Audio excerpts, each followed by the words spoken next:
के बगैर एक पत्ता भी नहीं हिल सकता। तो मेरे भाइयों दोस्तों बुजुर्गों, आज मुसलमान अंधेरे के अंदर है किस लिए कि अल्लाह को भुला बैठा है। और अल्लाह ताला का वादा है कि मेरे बंदो अगर तुमने मेरे दीन को आगे रखा तो तुम्हारे लिए आसानी होगी, और अगर मेरे दीन को पीछे छोड़ दिया तो तुम्हारे लिए ऐसी मुसीबत आएगी कि उसका तुम्हें तस्वुर भी नहीं होगा।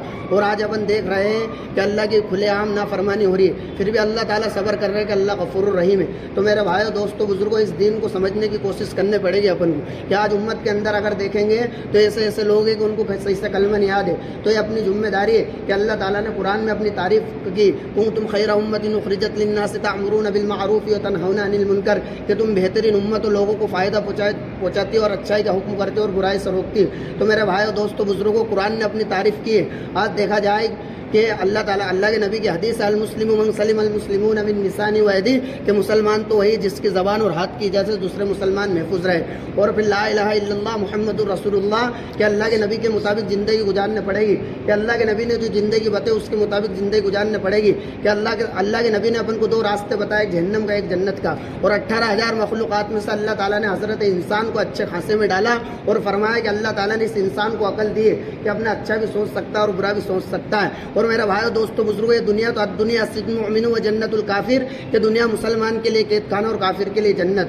और कुन फिद दुनिया का अन्ना गरीबुन औ आबिरुन सबील, कि दुनिया में ऐसे रहो जैसे कोई मुसाफिर रहता है। मेरे भाइयों दोस्तों बुजुर्गों, अपन मुसाफिर हैं और एक दिन इस दुनिया को छोड़ के जाना है और अल्लाह के यहाँ पर जाकर अपन को हिसाब देना है। अल्लाह ताला पूछेंगे कि तुमने जवानी का खर्च करी, इसका भी जवाब देना पड़ेगा कि तुमने बाजार में वक्त गुजारा या मस्जिद में वक्त गुजारा, मेरे घर को आबाद करा या बाजार को आबाद करा। और मेरे भाइयों दोस्तों बुजुर्गों, अल्लाह ताला वो भी पूछेंगे कि तुमने नमाज पढ़ी, तुम्हारे मुसलमान भाई, कि अल्लाह के नबी की हदीस अल मुस्लिम अखुल मुस्लिम, कि मुसलमान का भाई है। तो मेरे भाइयों दोस्तों बुजुर्गों, अपने मुसलमान भाई की भी अपन को फिक्र करनी पड़ेगी कि ला युमिनु अब्दुन हत्ता युहिब्बु लि अखीहि मा युहिब्बु लि नफ्सी, कि कोई बंदा उस वक्त तक मुसलमान नहीं हो सकता जब तक कि अपने भाई के लिए वही पसंद ना करे जो अपने लिए पसंद करे।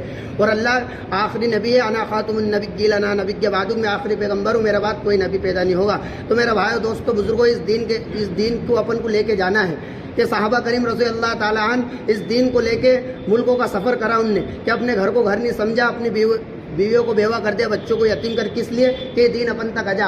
आज इस दीन की अपन को कदर नहीं है। मेरे भाइयों दोस्तों बुजुर्ग, इस दीन की कदर करनी पड़ेगी। ये तो अल्लाह ताला अपन से बेहतरीन लोगों को यहाँ पर लाकर खड़ा कर देगा कि जिस कौम अपने आप को बदलने की नहीं सोचा, अल्लाह ताला उसको हिदायत भी नहीं देते। तो इसलिए अपने आप को बदलने पड़ेगा, अपन को अल्लाह के रास्ते में निकलने पड़ेगा। उस वक्त इस दीन की हकीकत अपने अंदर आएगी। अल्लाह के हुक्म के मुताबिक ज़िंदगी गुजारना जब आसान होएगा, नबी की सुन्नतों को चलना जब आसान होगा, जब अपन इस अल्लाह के रास्ते में निकलेंगे। इसलिए भाई, अल्लाह के रास्ते के लिए बताओ 3-3 दिन के लिए कौन तैयार है? बताएं, जमात निकल रही है, आज क़याम होगा, आज क़याम होगा इंशाअल्लाह। बता दें।